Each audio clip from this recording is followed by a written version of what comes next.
वास्तु शास्त्र में ऐसे कई नियम बताए गए हैं जो आपके घर की सुख समृद्धि से जुड़े होते हैं। वास्तु शास्त्र के इन नियमों से सकारात्मक और नकारात्मक ऊर्जा के स्रोतों और कारणों की जानकारी दी गई होती है। वास्तु शास्त्र में भोजन और इससे जुड़े नियम भी मिलते हैं।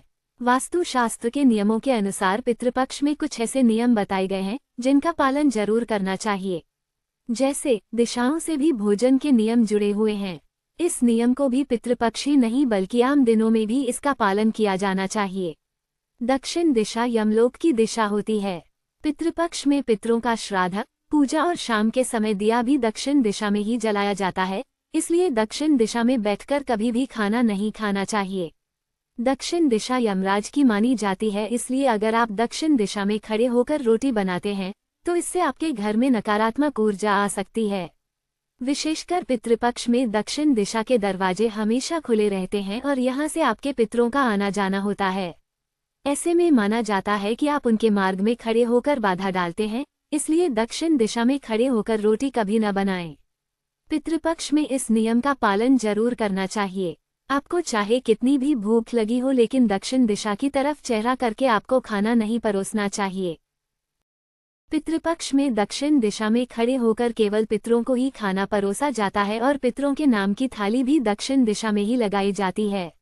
आपके घर में अगर दक्षिण दिशा में कोई अलमारी या किचन स्टोरेज बॉक्स है तो आपको पितृपक्ष में इन चीजों को वहां से हटा देना चाहिए।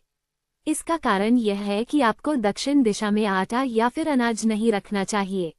आप अगर पितृपक्ष में आटा या अनाज दक्षिण दिशा में रखते हैं तो इसका अर्थ ये होता है कि वो अनाज आप पितरों को समर्पित कर रहे हैं। इसके बाद उस सामान को पितरों के नाम दान देने योग्य समझा जाता है।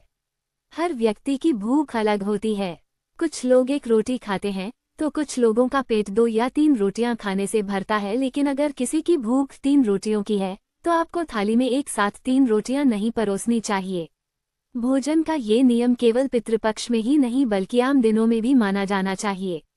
थाली में एक साथ 3 रोटियां न देने का कारण यह है कि 3 रोटियां हमेशा पितरों को चढ़ाई जाती हैं। ऐसे में अगर आप थाली में किसी को 3 रोटियां देते हैं तो उस थाली को पितरों को समर्पित माना जाता है। आपको अगर थाली में 3 रोटियां ही देनी है तो एक रोटी का छोटा सा टुकड़ा तोड़कर थाली में रख दें, इससे 3 रोटियां पूरी नहीं मानी जाती हैं।